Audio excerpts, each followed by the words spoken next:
আজ সামান্য একটু স্বার্থ পেয়ে আপনি এমন এমন মানুষকে সাপোর্ট করছেন যার দিকে তাকিয়ে শয়তান হাসে, যার দিকে তাকিয়ে কুত্তা লজ্জা পায়। মনে রাখবেন, মনে রাখবেন, এই লোকটা কিয়ামতে জাহান্নামে গেলে আপনাকেও নিয়ে যাবে। কারণ আল্লাহর স্পষ্ট ব্যাখ্যা কি, ইয়াউমা নাদউ কুল্লা উনাসিম বিইমামিহিম, বনি ইসরাইলের 71 নম্বর আয়াত এটা। আল্লাহ বলেন সেই দিন প্রত্যেক নেতা সহকারে ডাকা হবে। নেতা সহকারে, আরো জোরে, নেতা সহকারে তার দলবলকে ডাকা হবে। তাহলে নেতা যদি ভালো হয় নেতার সামসারা, আরো জোরে, এখন নেতা যদি খারাপ হয় তার সামসারা। তাহলে নেতা জাহান্নামে গেলে ওর সামসারাও, এই সামসা তো মেহেরপুরে নেই। কি সামসা, নেতা যা করে না তার চেয়ে বেশি করে। যারা সামসামি করছেন ভণ্ড নেতার পেছনে, ভণ্ড পীরের পিছনে, আমি তাদের রেড সিগন্যাল দিচ্ছি। কোরআনে কারীমের গুরুত্বপূর্ণ সূরা সূরা আহজাব 66, 67, 68, এই যে 68 নম্বর আয়াত থেকে আপনাকে ব্যাখ্যা দিচ্ছি।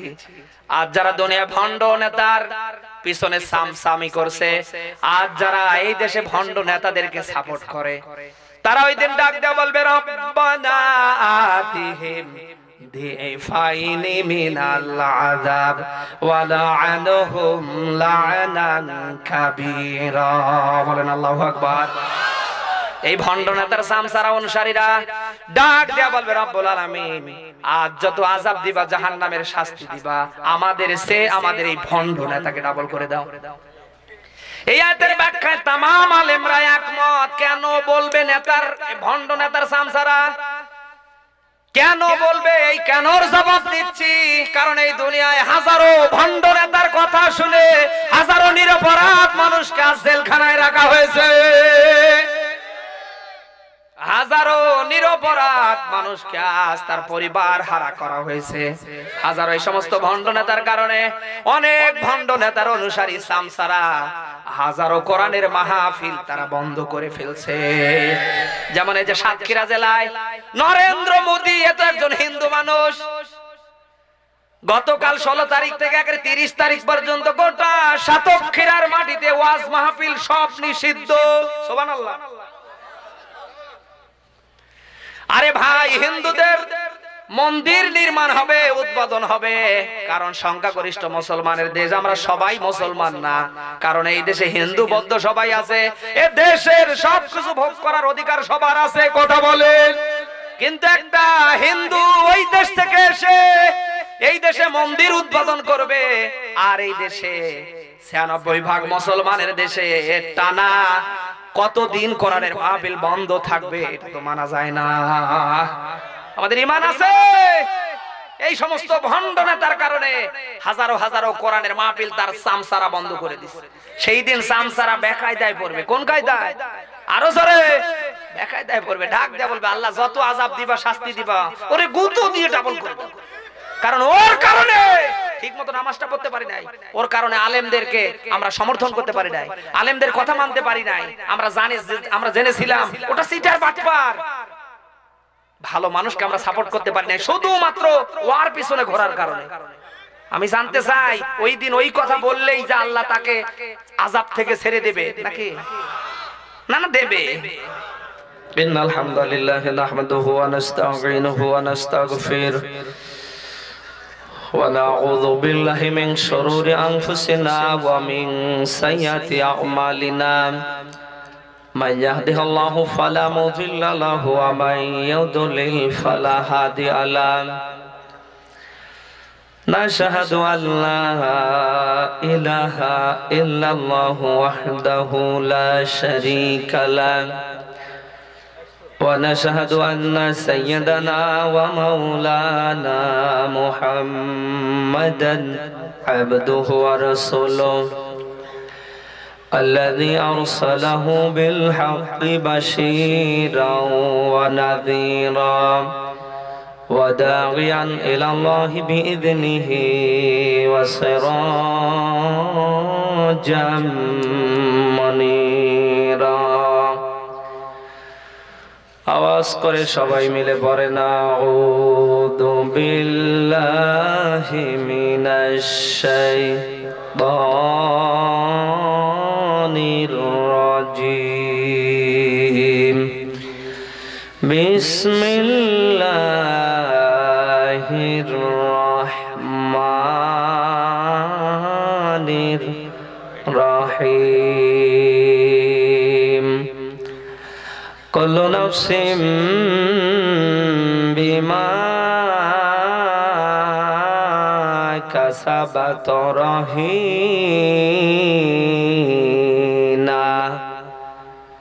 إلا أصحاب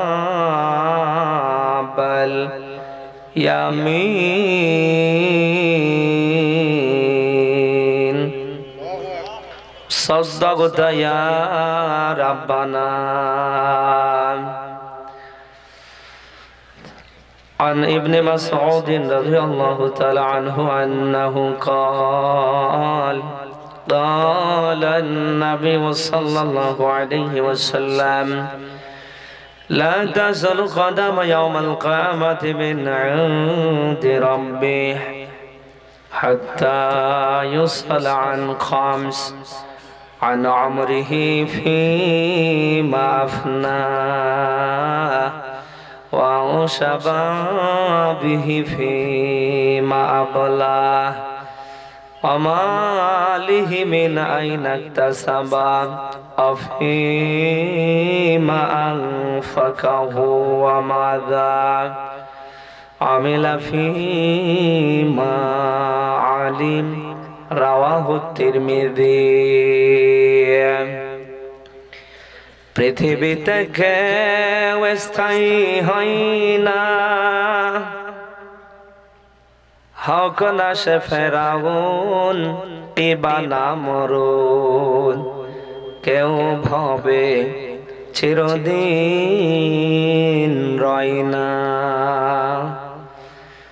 চলে যায় সব সেরে যেতে হয়, মৃত্যু মানে না পরিচয়। সব রাজা মহারাজা আর মহাবীর কাউকে সে অবকাশ দেয় না, কেউ ভাবে চিরদিন রয় না। আলহামদুলিল্লাহ, বাংলাদেশের ঐতিহ্যবাহী জেলা কুষ্টিয়া না ও মেহেরপুর জেলা পীরতলা দাখিল মাদ্রাসা কর্তৃক আয়োজিত এক বিরাট ইসলামী জালসা, উক্ত জালসার স্বনামধন্য সভাপতি হাজী মোহাম্মদ মতিয়ার রহমান আতালাল্লাহু ওয়া বারাকাল্লাহু ফি হায়াতি, সরে বলেন আমিন। আজকের মাহফিলের প্রধান অতিথি হাজী মোহাম্মদ সুলাইমান। আমরা আজকের এই প্রধান অতিথির জন্য আল্লাহ তাআলার দরবারে দোয়া করছি, আল্লাহ যেন তাকে সুস্থ রাখে, ভালো রাখে, দিনের জন্য, ইসলামের জন্য, কোরআনের জন্য, মানবতার কল্যাণের জন্য আল্লাহ যেন তাকে কবুল করে, বলেন আমিন।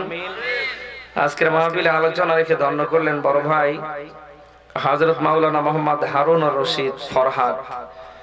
আল্লাহ তাআলা তার এই গোলামকে দিনের জন্য, ইসলামের জন্য, কোরআনের, ইসলামের সঠিক কথা গুলি বলবার যে যোগ্যতা কামনা করছে আল্লাহ যেন দান করে। বাংলাদেশ সহ অন্যান্য দেশেও যেন আল্লাহ তাআলা তার এই কণ্ঠকে কবুল করে। এছাড়াও যারা আলোচনা রেখে ধন্য করেছেন সবার জন্য দোয়া করি, আল্লাহ তাআলা যেন সকলকে হক কথাগুলি বলবার যোগ্যতা দান করে। দল মত নির্বিশেষে এই মুহূর্তে আমরা যারা কোরআনে কারীমের ডাকে সাড়া দিতে পেরেছি, খুশি না বেজার? খুশি হয়ে বলছি আলহামদুলিল্লাহ। রাব্বানা লাকাল হামদ হামদান কাসীরা তাইয়্যিবান মুবারাকান ফি, ইয়া রাব্বি লাকাল হামদ কামা ইয়ামবাগি লি জালালি ওয়াজহিক ওয়া আযীমি সুলতানিক। আজকের এই আয়োজনে আমরা আসতে পেরে খুশি না বেজার? খুশি হয়ে বলছি আলহামদুলিল্লাহ। কারণ কোরআনে কারীমের তুলনায় দুনিয়ার কোন জিনিস দিয়ে, বস্তু দিয়ে, দুনিয়ার কোন জিনিস দিয়ে কোরআনে কারিমের তুলনায় আর কোন জিনিস এক হবে? সবাই বলেন। কোরআনে কারিমকে যদি এক জায়গায় রাখা হয়, তামাম দুনিয়ার যা আছে সব যদি আর এক জায়গায় রাখা হয়, দাম কার বেশি? এই সেই কোরআনে কারিমের ডাকে আমরা যারা সাড়া দিতে পেরেছি, এই মুহূর্তে বসে বসে যারা আমরা কোরআনে কারিম বলছি এবং শ্রবণ করছি, আমাদের দাম তো কম নাকি? হ্যাঁ, বাস্তবতার আলোকে কিছু কথা বলিনি। আজ এই কোরআনে কারিমের সাথে দুনিয়ার কাপড়, দুনিয়ার কাঠ লেগে থাকার কারণে হঠাৎ করে কোরআন থেকে যদি ওই কাঠ, ওই কাপড় আলাদা হয়ে যায়, মাটিতে পড়ে যায়, শুধু এই কোরআনের সাথে ওই কাঠ আর কাপড় থাকতে গিয়ে তার সম্মান তো দুনিয়ার অন্য কাপড়, অন্য কাঠের মতো হয়? হ্যাঁ, কেন হয়? কেন? কোরআনের সাথে কাঠ থাকতে গিয়ে ও আর কাঠ নেই, কোরআনের মতো মর্যাদা পেয়েছে। কোরআনের সাথে কাঠ, এরপরে কাপড় থাকতে গিয়ে তারা কোরআনে কারিমের মতো মর্যাদা পেয়েছে। এই যদি দুনিয়ায় বাস্তব হয়, আমরা সৃষ্টির সেরা, আশরাফুল মাখলুকাত, আমরা যদি এই কোরআন আমাদের এই 3.5 হাতের বডিতে নিতে পারি, আমাদের ব্যক্তি, পরিবার, সমাজ, রাষ্ট্র, একেবারে আন্তর্জাতিক জীবন পর্যন্ত আমরা কোরআন নিতে পারি, এর পক্ষে থাকতে পারি, এর আমল আমরা করতে পারি, তাহলে ওই কাঠের চেয়ে, কাপড়ের চেয়ে তো আমাদের দাম কমবে। হ্যাঁ, তামাম দুনিয়ায় মুসলমানরা মার খাওয়ার পেছনে কারণ এই কোরআন আমাদের নেই। কথা বল না কেন? মিসকাত শরীফের হাদিস, ওই সময় আল্লাহ রাসূল বলেছিলেন, তারাকতু ফীকুম আমরাইন, আমি দুইটা জিনিস তোমাদের মাঝে রেখে যাচ্ছি। একটা কিতাবুল্লাহ, কোরআনের অসংখ্য নাম, তার ভেতরে কিতাবুল্লাহ একটা, কোরআন একটা, হুদা একটা, ফুরকান একটা, অনেকগুলি 55টার মতো নাম আছে কোরআনের, তার ভেতরে কিতাবুল্লাহ। বলেন বলেন। নবীজি বলেন, আমি এই কিতাবুল্লাহ এবং আমার সুন্নাহ রেখে যাচ্ছি। তোমরা যদি দুনিয়ায় এই দুইটাকে আঁকড়ে ধরে তোমাদের জীবন চালাতে পারো, এই যে লাং তাদিল্লু, আরবি বাক্যের মাঝখানে যদি লাং আসে, অন্তত ওই বাক্যের অর্থ যেন তেন হয় না, খুব জোর দিয়ে হয়, গুরুত্বের সাথে হয়। এই লাং সুপারলেটিভ ডিগ্রি, নবীজি বলেন কখনোই না। যদি এই কোরআন আর আমি নবীর সুন্নাহ মোবারক থাকে, তোমরা দুনিয়ার কোন জায়গায় পথভ্রষ্ট হবে। আজ আমরা পথভ্রষ্ট, আজ আমরা মার খাওয়ার পেছনে আমাদের তো মনে হয় এই দুইটা কারণ। কথা বলে না কেন ভাই? আজ কোরআন ছেড়ে দেওয়ার কারণে আজ মুসলমানরা যারা যেখানে মার খাচ্ছে 180 মাইল বেগে তারা সেখানে। আজ রাসূলের সুন্নাহ ছেড়ে দেওয়ার কারণে আমাদের চরিত্র, আমাদের আদর্শ একেবারে এমন হয়ে গেছে যে আমাদের চরিত্র, আদর্শের দিকে তাকিয়ে মাঝে মাঝে শয়তান দূর থেকে মুস্কি হাসি। এরকম চরিত্রের, আদর্শের মানুষ তো এ মেহেরপুরে নেই, না না না, এলাকায় নেই, সব আল্লাহর ওলি।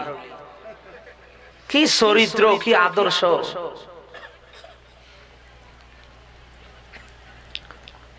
অথচ আল্লাহর নবী দিয়েছে দুনিয়ায় কেউ যদি হিরো হওয়ার জন্য,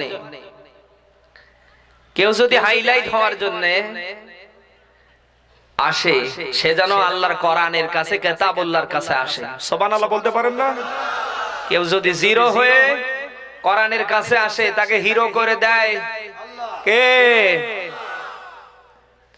আর কেউ যদি হিরো হয়ে কোরআনের কাছে আসে, কোরআনের সাথে সম্পর্ক না করে আরো এর বিরুদ্ধে চলে যায়, ওকে আল্লাহ জিরো করে দেয়। তার বাস্তব প্রমাণ আবু জাহেল, ও ছিল হিরো। কোরআনের বিরুদ্ধে লাগার কারণে, কোরআনকে উৎখাত করার ষড়যন্ত্রতে লিপ্ত থাকার কারণে আল্লাহ ওকে হিরো থেকে করে দিয়েছে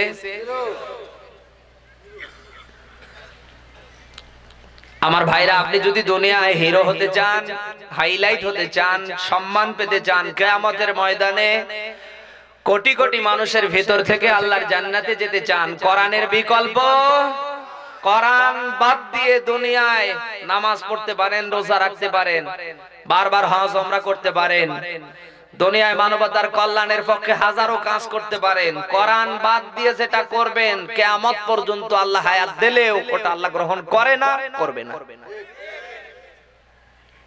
কারণ কিয়ামতের কঠিন মুসিবতের দিনে আল্লাহ তাআলা আপনাকে আমাকে ধরবে এই কোরআনের ব্যাপারে। ওয়া ইন্নাহু লাযিকরুল লাকা ওয়া লিকাউমিক ওয়া সাওফা তুসআলুন। সূরা যুখরুফ 25 নম্বর পারার 11 নম্বর পৃষ্ঠার এটা 44 নম্বর আয়াতের অংশ। শব্দের দিকে খেয়াল করেন। এই যে কোন আরবি বাক্যের মাঝখানে যদি কদ আসে, সিন আসে, সাওফা আসে, এই বাক্যের, এই সেন্টেন্সের, এই আয়াতের অর্থ হয় খুব তাড়াতাড়ি। সুবহানাল্লাহ বলতে পারেন না? আল্লাহ দিয়েছে ওয়া ইন্নাহু লাযিকরুল লাকা ওয়া লিকাউমিক ওয়া সাওফা তুসআলুন। ওসিরে, তার মানে তাড়াতাড়ি কিয়ামতের ময়দানে এই কোরআন সম্পর্কে জিজ্ঞেস করবে কে? আজ দুনিয়ায় জিন্দা জীবিত থাকাকালীন সময় আপনি যদি এই কোরআনের পক্ষে আসতে না পারেন, কোরআনের সমাজ রাষ্ট্র গঠনের পক্ষে আপনি থাকতে না পারেন, এই কোরআন থেকে কিছু নিয়ে আপনার জীবনটাকে আপনি যদি সফল করতে না পারেন, কোরআনের মাহফিল থেকে বলছি, কিয়ামতের কঠিন মুসিবতের দিনে যখন আল্লাহ তাআলা কোরআনের ব্যাপারে জিজ্ঞেস করবে, এই বল তোর জীবনে কোরআন ছিল কিনা, সেদিন তো মনে হয় আপনি প্লাস গোল্ডেন নিয়ে জান্নাতে যাবেন নাকি? আজ মুসলমানের ঘরে জন্ম নিয়ে কোরআন জীবনে নেওয়া তো দূরের কথা, কোরআনের সমাজ রাষ্ট্র গঠনের পক্ষে থাকা তো দূরের কথা, এদেশে এমনও মুসলমানের সন্তান আছে সব সময় চেষ্টা করে কি করে দেশ থেকে কোরআন বিদায় করা যায়, কি করে আলেম ওলামাদের হক কণ্ঠটা বন্ধ করা যায়। এ দেশে নেই, সব মিয়ানমারে আছে। ভাই আপনাদের পার্শ্ববর্তী ভারতে আছে, না না এ দেশে দেশে কোরআনে কারীম আল্লাহ দিয়েছে মানুষের ঈমান বাড়ার জন্য। কি বাড়ার? কেউ যদি দুনিয়ায় তার ঈমানের বহর বাড়াতে চায়, ঈমানদার দাবি করতে চায়, কোরআন বাদ দিয়ে হবে না। ওয়া ইযা তুলিয়াত আলাইহিম আয়াতুহু যাদাতহুম ঈমানা। কোরআন যখন পাঠ হবে, কোরআনের যখন কথা হবে, দুনিয়ায় যারা ঈমানদারের দাবি করবে, মুমিন দাবি করবে, আল্লাহর খাঁটি বান্দার দাবি করবে, ওদের ঈমান বাড়বে। এখন এই দুনিয়ায় মুসলমানের ঘরে জন্ম নিয়ে কোরআন শোনার পরে যাদের রাগ হয়, গায়ে চুলকানি বাড়ে, ও কি আসলে মুমিন মুসলমান আল্লাহর খাঁটি বান্দার ভেতরে? না না, আছে তো। আমি আবারও বলছি, কিয়ামতে যদি জান্নাতি হতে চান, আল্লাহর জান্নাতে যেতে চান, আপনার সম্পর্ক করা লাগবে কোরআন দিয়ে। কি দিয়ে? কি দিয়ে? কারণ আমার আপনার জীবনের সংবিধান, তার নাম এই কোরআনে মানুষের জীবনের জন্য যা দরকার সব আল্লাহ দিয়েছে, না আরো দেবে? আপনি আমি খাইতে নিতে উঠতে বসতে চলতে ফিরতে যেখানে যা লাগবে, মা ফাররাতনা ফিল কিতাবি মিন শাই, আল্লাহ বলেন আমি কোনটাই বাদ দেই নাই। তিবিয়ানান লিকুল্লি শাই, সব ব্যাখ্যা করে করে আমি আল্লাহ কোরআনে দিয়েছি। ব্যক্তি জীবন কেমনে সাজাবেন, ব্যক্তি জীবন কেমনে চালাবেন, পরিবার জীবন কেমনে চালাবেন, সমাজ জীবন কেমনে চালাবেন, রাষ্ট্র জীবন কেমনে চালাবেন, জাহান্নাম থেকে বেঁচে জান্নাতে কেমনে যাবেন, সব কথা কোরআনে দিয়েছে। কে কে? এখন সেই কোরআন বাদ দিয়ে কারো জীবন যদি চলে, কোরআন বাদ দিয়ে দুনিয়ায় কারো ভালো কাজ যদি হয়, তো কিয়ামতে তো আল্লাহ তাকে জান্নাত দেবে নাকি? আজ ৯৬% মুসলমানের দেশে, আজ আমাদের জীবনে যদি কোরআন থাকতো, আমরা যদি কোরআনের পক্ষে থাকতাম, কোরআনের সমাজ রাষ্ট্র গঠনের পক্ষে আমাদের হাত থাকতো, অন্তত বাংলার মাটিতে কোরআনের শ্রেষ্ঠ মুফাসসির আল্লামা সাঈদীকে কারো বাবার ক্ষমতা ছিল না জেলখানায় এ পর্যন্ত রাখে। আজ আমার মতো আলেম হক কথা বলতে পারে না। আমি তো আল কোরআন ডিপার্টমেন্টের উপরে 4 বছর অনার্স করেছি, 1 বছর মাস্টার্স করেছি, ফাজিল করার পরে 2 বছর ধরে তাফসির করেছি, এরপরে ফিকহাতে কামিল করেছি, এরপরে নিচের আর বললাম না। এত পড়াশোনা করে এসে মঞ্চে কথা বলতে পারি না। এটা বলা যাবে না, ওটা বলা যাবে না, কি বলবো? আপনি যদি এতই পারেন আমারে দাওয়াত দিয়ে লাভ কি? আপনি তো নিজেই পারেন, কথা কয় না। কারা কোরআনের হক কথা বলতে দেয় না জানেন? কারা তারা? যাদের চরিত্র আদর্শ একেবারে কুত্তার চেয়েও নিম্নমানের। ওরা চিন্তা করে কোরআন থেকে হক কথা বললে কোরআনে তো সব আছে, আমাদের চরিত্র আদর্শ সব খুলে যাবে। ওই সময় আবু জাহেল তার বন্ধু শোরাইককে ডাক দিয়ে বলছিল, দোস্ত তুই কি বলতে পারিস আব্দুল্লাহর বেটা মুহাম্মাদের বিরোধিতা কেন করি? শোরাইক ডাক দিয়া বলছেন, না তো দোস্ত আমি বলতে পারি না। আবু জাহেল ডাক দিয়া বলছে, তাহলে শোন, আশেপাশে দেখ কেউ আছে নাকি? চোরের মন কি? চোরের মন ডাক দিয়ে বলছে, শোন, 3টা কারণে মূলত আব্দুল্লাহর বেটা মুহাম্মাদের বিরোধিতা করি। ও যে আল্লাহর নবী এটা একেবারে শতভাগ সত্য, ওর চরিত্র আদর্শ ফুলের চেয়েও পবিত্র, এই যে আখিরি জামানার নবী, এতে কোনো সন্দেহ নেই। তবে শোন, আমি দেশের বাদশা, কেন তোদের নিয়ে ওর বিরোধিতা করি? কারণ আজকে বলছি 3টা। কয়টা? কয়টা? 1 নম্বরে আমার সহ তোরা যারা আছিস, আমাদের চরিত্র সবারই 2 নম্বর। নিজের বউ সুখ দিতে পারে না, নিজের বউ ভালো লাগে না, অন্যের বউ ছাড়া রাত্রে ঘুম হয় না।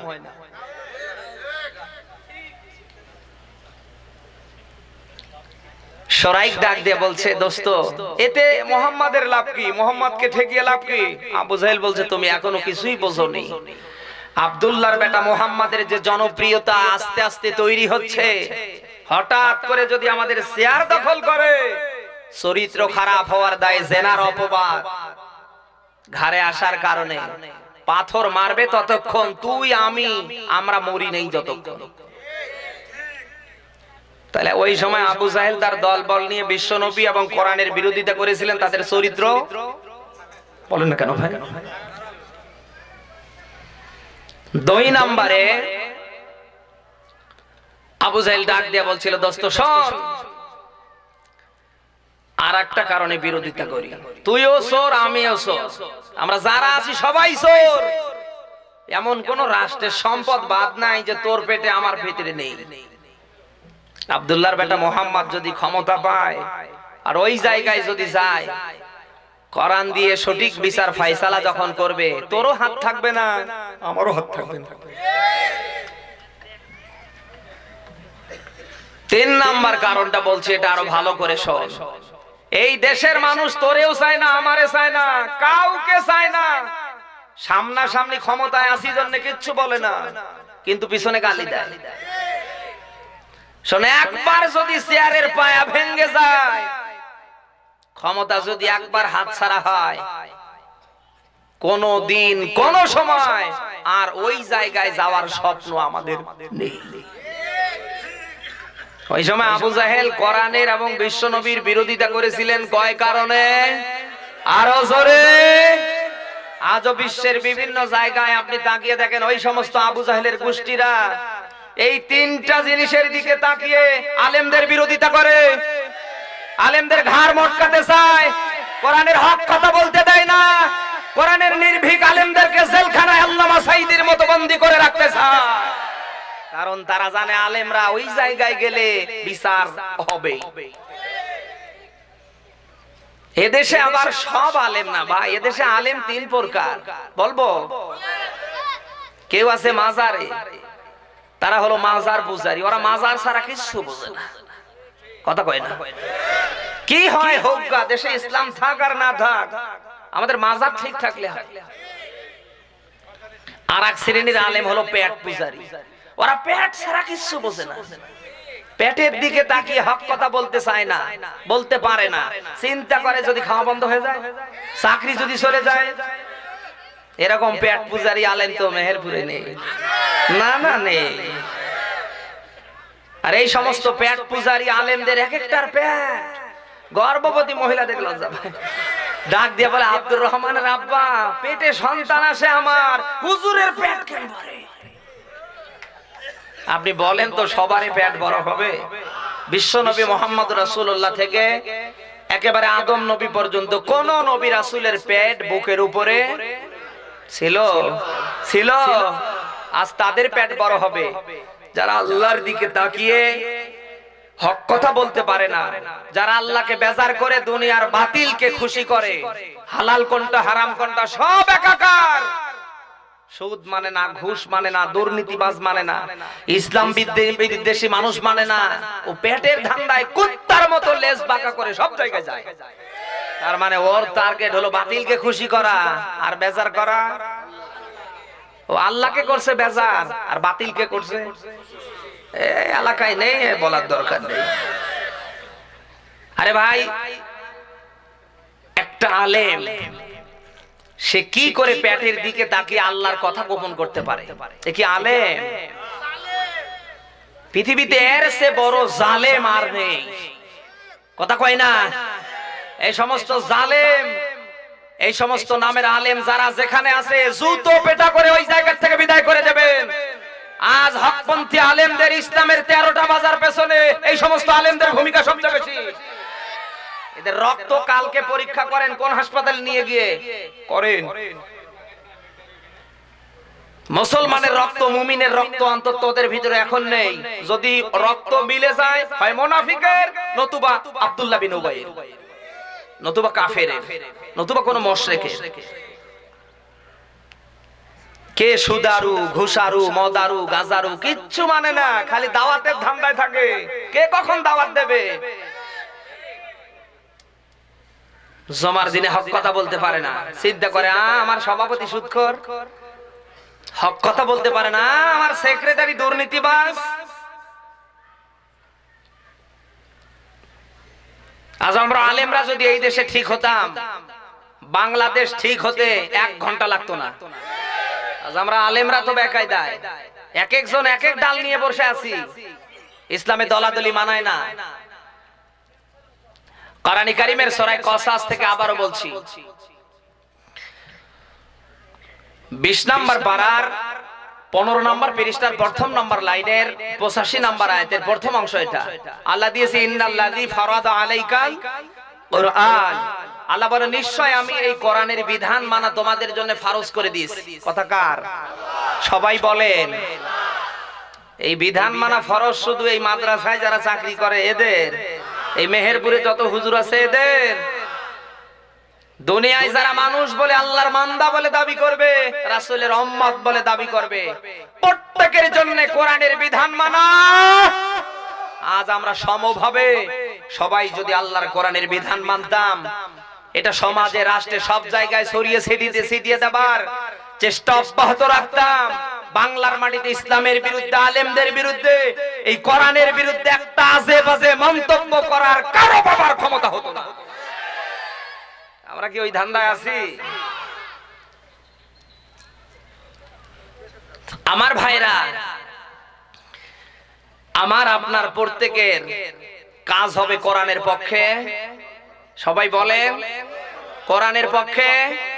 এই কোরআনের পক্ষে থাকতে গিয়ে যদি জীবন দেওয়া লাগে, এই কোরআনের পক্ষে থাকতে গিয়ে যদি বাড়ি হারা লাগে, এই কোরআনের পক্ষে থাকতে গিয়ে যদি স্ত্রী সন্তান আদিকে বিধবা করা লাগে, ইয়াতিম করা লাগে, আমরা কারা পারবো দেখি? লিল্লাহে তাকবীর, আল কোরআনের আলো, লিল্লাহে তাকবীর।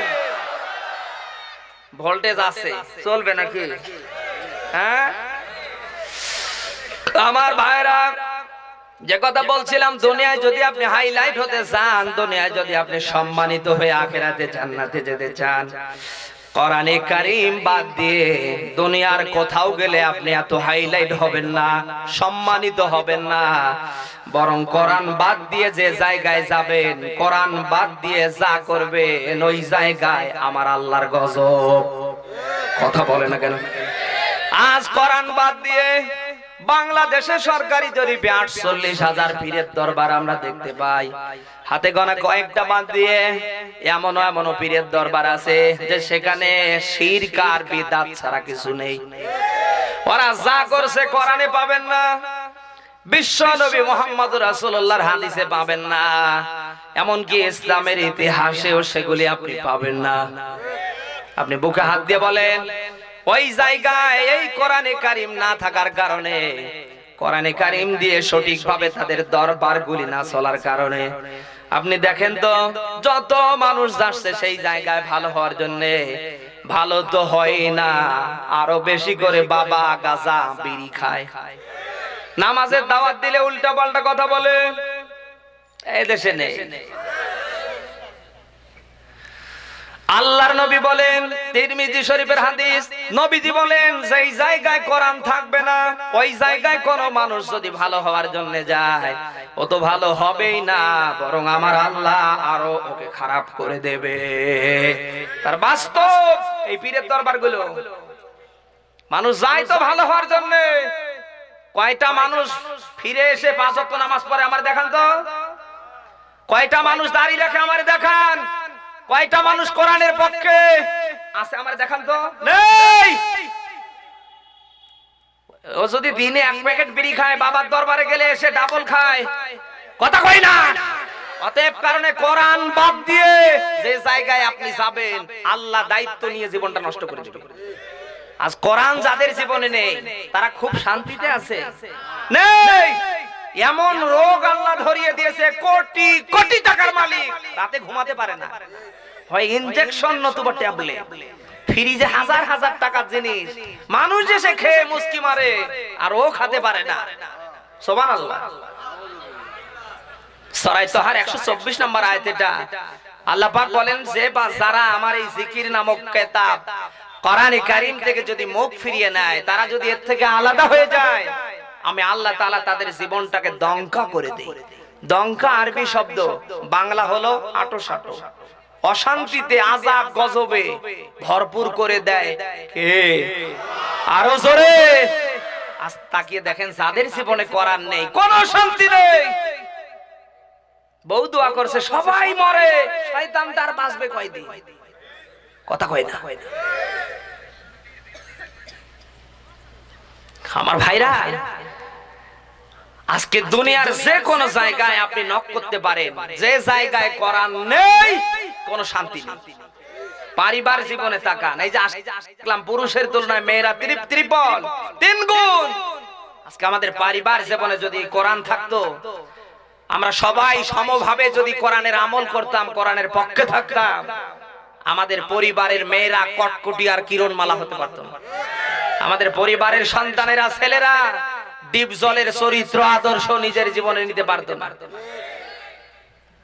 আজ আমাদের পরিবারে এই কোরআন না থাকার কারণে, কোরআনের পক্ষে আমাদের পরিবার না চলার কারণে তাকিয়ে দেখে মেয়েরা হয়েছে কটকটি আর ছেলেরা হয়েছে সব ডিপ জল, গাজার সাথে, বাবার সাথে, লাল পানির সাথে, তামাম 2 নাম্বারি কাজের সাথে জড়িত। পরিবার খুব ভালো আছে না? মাঝে মাঝে আমাদের কাছে খরমা আনে, জিলাপি কিনে আনে, এরকম করে প্যাকেটে টাকা নিয়ে এসে দেয়। হুজুর আমি খুব টেনশনে আছি, কেন? আমার মেয়ে, আমার ছেলে, আমার বউ কেউ কাউকে মূল্যায়ন করে না। মূল্যায়ন করবে কোত্থেকে? তুমি এই জিলাপি কর্মা, এই জিলাপি খরমা নিয়ে এসে 500, 1000, 5000, 20,000 টাকা হাদিয়া দিয়ে আমি দোয়া করলে শান্তি ফিরে আসবে? ননিবার। আজকে আমাদের প্রত্যেকটা পরিবারে যদি আল্লাহর কোরআন থাকতো, আমাদের প্রত্যেকটা পরিবার জান্নাতের কামরা হয়ে যেত। কথা বলে না কেন? আজ সন্তান নিয়ে টেনশন করা লাগতো না। সন্তান গাঁজা খায় কেন, বাবা খায় কেন, লাল পানি খায় কেন, পরের মেয়ে নিয়ে রাত কাটায় কেন? কেন? আমরা তো ওই সময় কোরআনের পক্ষে থেকে সন্তান জন্ম দিতে পারি। এদেশে হাজারো মা আছে, তাদের জীবনে আপনি কোরআন খুঁজে পাবেন না। নামাজ নাই, কালাম নাই, আল্লাহ নাই, রাসূল নাই, আখিরাত পরকালের কোন চিন্তা নেই। ওর চিন্তা খালি ভারতের চ্যানেলের আপডেট হওয়া নাটক। না এরকম মা তো এই মেহেরপুরে নেই, নানাই এলাকায় নেই। কোরআন থেকে যে মা যে বাবা আলাদা হয়ে সন্তান জন্ম দিয়েছে, আজ তারা সন্তানের জন্য বড় আফসোস করছে। বড় পীর আব্দুল কাদের জিলানীর এটা কোরআনেও নেই, হাদিসেও নেই। আমি একটা ঘটনা শিক্ষার জন্য বলছি। বড় পীর আব্দুল কাদের জিলানী রহমাতুল্লাহর মা ছিল কোরআনওয়ালা। কিওয়ালা?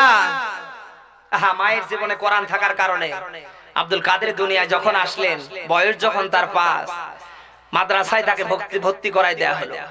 হুজুর বলে পড়ো আলিফ বা তাসা, আর ও নিজেই সূরা ফাতিহা থেকে বাকারা শুরু করে ফেলছে। হুজুর চিন্তা করে তোর দৌড় কতদূর পর্যন্ত, ওটা আমার দেখা আছে। এই দেশের মানুষ আমাদের বলে না মোল্লার দৌড়, কথা কয় না।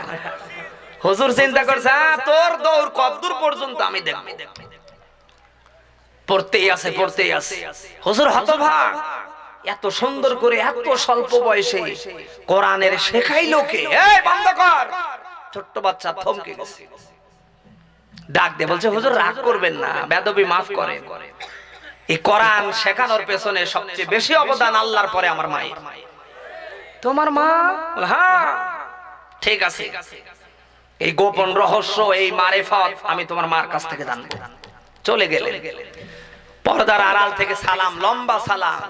আব্দুল কাদেরের মা হুজুরের কণ্ঠ শোনার পরে ভয়ে আতঙ্ক। ছোট্ট মানুষ আমার সন্তান না জানি কত বড় বেয়াদবি করেছে, কান্না শুরু করে ফেলছে। ডাক দিয়ে বলছে মা আপনি কান্না করেন কেন?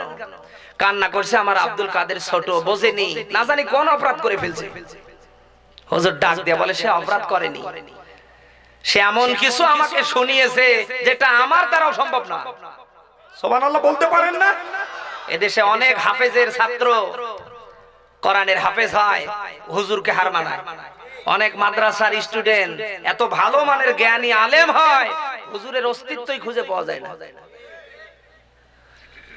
এ কথা বলার সঙ্গে সঙ্গে আব্দুল কাদেরের মা ভিতর থেকে আরো বেশি করে কান্না করে। হুজুর চিন্তা করে এক পর্যায়ে বলে ফেললো আমি কি অপরাধ করলাম, আমি আসলাম কিসের জন্য, আর হচ্ছেটা কি? ডাক দিয়ে বলছে মা কান্না করবেন না, বন্ধ করেন, অন্তত আমি যে জন্য এসেছি তা বলেন। আব্দুল কাদেরের মা ভিতর থেকে ডাক দিয়ে বলেন আমি এই মুহূর্তে কান্না করছি আনন্দের চোটে। সুবহানাল্লাহ বলতে পারেন না? আমরা জানি মানুষ দুনিয়ায় দুই কারণে কাঁদে, কেউ কষ্টে, কেউ আনন্দে। আব্দুল কাদের জিলানী রহমাতুল্লাহর মা কাঁদছে কিসে? হুজুর ডাক দেয়া বলে মা এবার আমাকে বলতে হবে আপনার সন্তান এই বয়সে আল্লাহর কোরআন কিভাবে পড়তে পারে। আব্দুল কাদেরের মা কান্না বিজড়িত কণ্ঠে চোখের পানি ছেড়ে দিয়ে ডাক দিয়া বলেন হুজুর আপনি যেহেতু ছাড়বেনই না, তাহলে শোনেন, আমার এই আব্দুল কাদের যখন আমার পেটের ভেতরে, আমি মা আল্লাহর কাছে বারবার দোয়া করতাম, আল্লাহ আমার সন্তান পেটের ভেতরে ছেলে হোক আর মেয়ে হোক উভয়কে তুমি কোরআনের জন্য কবুল করে নিও।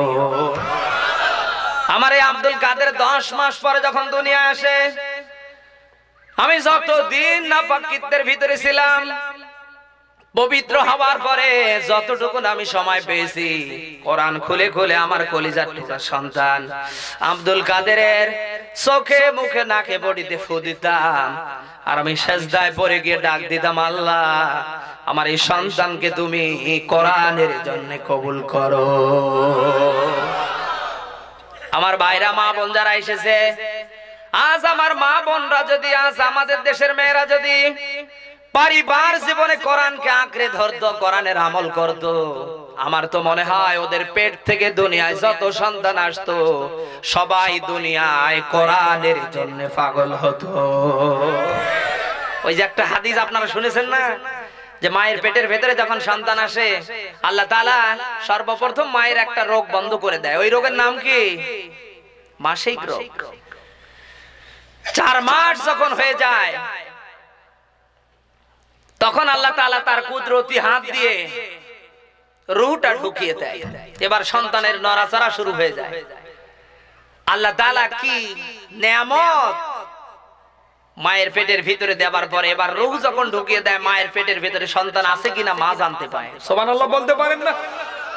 আল্লাহ তাআলা সঙ্গে সঙ্গে পেটের ভেতরে থাকা সন্তানের শ্রবণ শক্তিটা খুলে দেয়। মা যদি বড় কোনো আওয়াজ কান দিয়ে শোনে, মায়ের এই জরায়ুর ফাঁকা জায়গা দিয়ে সন্তান ওই আওয়াজটা শুনতে পায়। এখন আমি আপনাদের মাঝে জানতে চাই, বিজ্ঞান সবে মাত্র আবিষ্কার করেছে মায়ের পেটের ভেতরে সন্তান আসার পরে সর্বপ্রথম শুনতে পায়। কি পায়? আরো জোরে। বিশ্বনবী ১৫০০ বছর আগে এই তথ্য দিয়ে গেছে। আমি আপনাদের মাঝে বলতে চাই, জানতে চাই যে মা ভারতের চ্যানেল নিয়ে, নাটক নিয়ে ২০,০০০ ৫০,০০০ টাকা দামের টাচফোন নিয়ে ভারতের চ্যানেল ছাড়া কিচ্ছু বোঝে না, পেটে সন্তান সময় পার করছে সব ওগুলা দেখে। আমি জানতে চাই ওটা দুনিয়ায় আসার পরে এ কি কোরআনের পক্ষে? না না, আসবে তো। মায়েরা যারা এসেছে, বিনয়ের সাথে বলছি, আপনারা ভালো হলে দুনিয়া ভালো হতে সময়। আরো জোরে। মায়ের একটা ফ্যাক্টরির মতো। দুনিয়ার ১ নাম্বার ফ্যাক্টরিতে গেলে মাল ১ নাম্বার পাবেন, কিন্তু যদি ২ নাম্বার ফ্যাক্টরিতে যান, কয় নাম্বার? কয় নাম্বার? আজ যে মায়েরা ১ নাম্বার আছে, যে মায়েদের জীবনে কোরআন আছে, যে মায়েরা কোরআনকে আঁকড়ে ধরেছে, কোরআনের প্রতি যে মায়েদের শ্রদ্ধা ভক্তি আছে, ওই মায়েদের পেট থেকে যত সন্তান এসেছে সবাই কোরআনের জন্য, ইসলামের জন্য, আলেমদের জন্য পাগল। আর ওই সমস্ত কটকটি মার্কা মায়ের পেট থেকে যে সন্তান দুনিয়ায় এসেছে তারা ইয়া জালেমদের বিরুদ্ধে, কোরআনের বিরুদ্ধে, ইসলামের বিরুদ্ধে। মায়েরা আসে কোরআনের মাহফিলে বেশি, কিন্তু আলোচনা হলে পরে কান দিয়ে শুনেও কান দিয়ে বের করে দেয়। মনোযোগ দিয়ে কান খাড়া করে, আবেগ দিয়ে নয়, বিবেক ছেড়ে দিয়ে কথাগুলি শোনার প্রতি আহ্বান করছি। আপনার সন্তান যদি দুনিয়ায় ভালো হয়, আশা করা যায় আপনি জান্নাতে যাবেন। কারণ এই সন্তানাদি ছেলে মেয়ের কারণে বাবা মা জান্নাতে যাবে, আবার এই ছেলে মেয়ের কারণে বাবা মা জাহান্নামে যাবে। এখন এই সন্তান যদি কোরআনের জন্য, ইসলামের জন্য, আমার আল্লাহর জন্য আলিফের মতো সোজা আপনি মা বাবা হিসাবে করতে না পারেন, ও গুতো দিয়ে, জোড়া পায়ের লাঠি দিয়ে আপনাকে জাহান্নামে নেবে। আর সন্তানের জন্য কত কিছু করছে, অথচ সন্তান কোরআন পড়তে পারে না। একটা দিনও চেষ্টা করলেন না তো আমার সন্তানকে আমি অন্তত কোরআনটা শেখাই। সন্তানের বয়স 14, 15, 20 আপ হয়ে গেছে, নামাজের কিচ্ছু জানে না, মা হিসাবে একটা বারও চেষ্টা করলেন না আমার সন্তানটাকে নামাজ শেখানোর চেষ্টা করি। কথা বললে কেন ভাই? আপনি মা নামের কলঙ্ক। আজ আমার মায়েরা, আজ আমার বোনেরা, এদেশের নারীরা আবার যদি এই কোরআনের দিকে ফিরে আসে, এই কোরআনের আমল যদি তারা পারিবারিক ভাবে আগামীকাল থেকে শুরু করে দেয়, আশা করা যায় একটা মায়ের সন্তান দুনিয়ায় 2 নাম্বারই হতে পারে না, কিয়ামত পর্যন্ত পারবে না। তাহলে পরিবার জীবনে কোরআন না থাকার কারণে আমাদের পরিবার খুব শান্তিতে আছে নাকি? সমাজ, আজকে সমাজের দিকে তাকান, আমাদের সমাজে এই কোরআন সঠিকভাবে না থাকার কারণে সমাজ খুব ভালো আছে? হ্যাঁ, নেই। আজকে যদি আমাদের সমাজের লিডাররা, সমাজের নেতারা, সমাজের জনগণের রাখাল সেবক, জনপ্রতিনিধিরা, তারা যারা যে জায়গায় আছে এই কোরআন দিয়ে যদি সঠিক দায়িত্ব পালন করত, আমার তো মনে হয় রাস্তায় রডের বদলে, ব্রিজে রডের বদলে কেউ বাঁশ দিতে পারত না। পারতো? যাদের জীবনে কোরআন নেই তারা এগুলি করবে। খলিফাতুল মুসলিমিনের দিকে তাকান, সে নিজেও জনপ্রতিনিধি ছিলেন। এতটাই আল্লাহ তাআলার কাছে সুনাম, এতটাই আল্লাহ তাআলা তার সম্মান আর ইজ্জত বৃদ্ধি করে দিয়েছে যে খলিফাতুল মুসলিমিন হযরত ওমরের সামনে শানে আল্লাহ কোরআনে আয়াত দিয়েছে, নিজের সন্তান অপরাধ করার পরেও ছাড় পায়নি। কার দিকে তাকিয়ে বিচার করেছে? আরো জোরে। খলিফাতুল মুসলিমিন ওমরের জীবনে ছিল কি? আরো জোরে। আজ আমাদের সমাজ রাষ্ট্রের যে সমস্ত জনগণের সেবক রাখাল, একেবারে মাননীয় প্রধানমন্ত্রী থেকে নিয়ে শুরু করে এলাকার চৌকিদার পর্যন্ত যারা আছে জায়গায় জনগণের রাখাল সেবক প্রতিনিধি হিসাবে দায়িত্ব পালন করছে, তারা যদি এক আল্লাহর দিকে তাকিয়ে কোরআনে কারীম দিয়ে তারা দায়িত্ব পালন করে, এদেশে একটা মানুষ 2 নাম্বারি করা, দুর্নীতি করার সুযোগ পাবে না। দুঃখের সাথে বলতে হয় আজ কোরআন বাদ দিয়ে তারা যা করছে বিচার ওদের হয় না গো, বিচার হয় আমাদের। কথা কয় না, বিচার ওদের আছে, আমাদের বিচার দেওয়ার কোনো জায়গা নেই। ওই একদিন দুই বাপ বেটা মানুষের বাগানে গেছে আম চুরি করার জন্য। দুই বাপ বেটা দুই গাছে উঠেছে। কিছুক্ষণ পরে বাগানের মালিক লাইট নিয়ে আসছে, দেখি তো আমার বাগানে কেউ আছে নাকি। দেখে দুইজন আল্লাহর ওলি। প্রথম নজরে পরে তার ছেলে, ডাক দিয়ে বলছে, এই কে? বলছে, চাচা চিল্লাবেন না, আমি অমুকের ছেলে। তুমি এই কাজ করলে? সকাল হলে তোমার বাবার কাছে বিচার দেবে। খটখট করে হাসছে। হাসো মানে? বাবার কাছে বিচার দেবে না? ওই যে 3 নাম্বার কাছে দেখেন আমার আব্বা। আজ এই দেশে বিচার আমরা দেব কার কাছে? কার কাছে বিচার দেব? সবাই চোরের গোষ্ঠী। হাজারো জনগণের সম্পদ, দেশের সম্পদ, হাজারো জুলুম অত্যাচার নির্যাতনের মধ্য দিয়ে কোটি কোটি টাকা দুর্নীতি করছে। বিচার ওদের নেই, বিচার হচ্ছে আমার মতো আলেম। জেলখানায় ওরা নেই গো, জেলখানায় আমরা। সুবহানাল্লাহ। দুনিয়ায় কেউ যদি অশান্তি দূর করতে চায়, শান্তি ফিরিয়ে আনতে চায়, কোরআনের বিকল্প আরো জোরে বলেন। ছোট্ট একটা উদাহরণ দিব বোঝার জন্য। এই যে মসজিদ কার ঘর? সূরা জিন। কোন সূরা? 18 নম্বর আয়াতের প্রথম অংশ আল্লাহ দিয়েছে, ওয়ান্নাল মাসাজিদা লিল্লাহ। মসজিদ কার জন্য? এই ঘর কার? আজান হবার পরে যখন নামাজ মাগরিবের শুরু হয়, ইমাম সাহেব নামাজ শুরু করে কি দিয়ে? বলেন বলেন। সবাই দাঁড়িয়ে কাতার সোজা করে, একজনের পাশে আরেকজন দাঁড়িয়ে যায়। কোন গন্ডগোল? আওয়ামী লীগ যারা করে, যারা ক্ষমতায় আছে, তারা তো বলে, এই তুই বিএমপি করিস, পিছনে যা। না না, এই কথা বলে, সব জায়গায় বলেন না। যারা ধনী তারা কি গরিবদেরকে বলে, এই পিছনে যা? কোনো ভেদাভেদ নেই। এই জায়গায় এমপি মন্ত্রী দেশের কোটিপতি দাঁড়িয়ে গেছে, পাশে জায়গা ফাঁকা আছে, সারাদিন ভিক্ষা করে ময়লা জামা কাপড় নিয়ে উজু করে দেখে ফাঁকা জায়গা, আস্তে করে দাঁড়িয়ে আল্লাহু আকবার। কোন গন্ডগোল?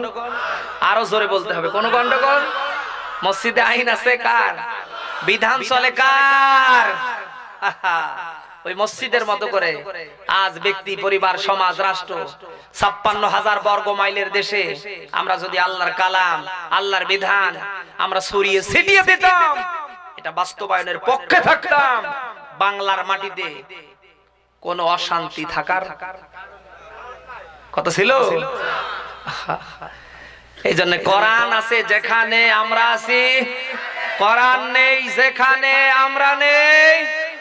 দুঃখের সাথে বলতে হয়, আর 96% মুসলমানের দেশে সেই কোরআনকে দুনিয়া থেকে বিদায় করার সর্বাত্মক ষড়যন্ত্র চলছে। কথা বলে না কেন? আচ্ছা, আমি আপনাদের মাঝে জানতে চাই, এই কোরআন কার? আমরা কার? আসমান কার? জমিন কার? সবাই, সবগুলি যদি আল্লাহর হয়, তাহলে এই কোরআনের পক্ষে কথা বলতে গিয়ে, এই কোরআনের সমাজ রাষ্ট্র গঠন করতে গিয়ে আমার মতো আলেমদের জেলখানায় যাওয়া লাগে কেন? হ্যাঁ, আজ যারা দুনিয়ায় এই কোরআনকে দুনিয়া থেকে বিদায় করার সর্বাত্মক প্রচেষ্টা চালাচ্ছে, কোরআনের পক্ষের শক্তিকে দুনিয়া থেকে বিলীন করার সর্বাত্মক প্রচেষ্টা চালাচ্ছে, কোরআন থাকবে, কোরআনের পক্ষের শক্তি থাকবে, ওরা থাকবে না। বরং আল্লাহ তাআলা এমন করে ওদের জীবনের লাইট বন্ধ করে দেবে, কিয়ামত পর্যন্ত তাদের লাইট আর কেউ জ্বালাবে। আরো জোরে, যেমন কোরআনের বিরুদ্ধে অবস্থান নিতে গিয়ে আবু লাহাব আর আবু জাহেলের লাইট বন্ধ করে দিয়েছে কে?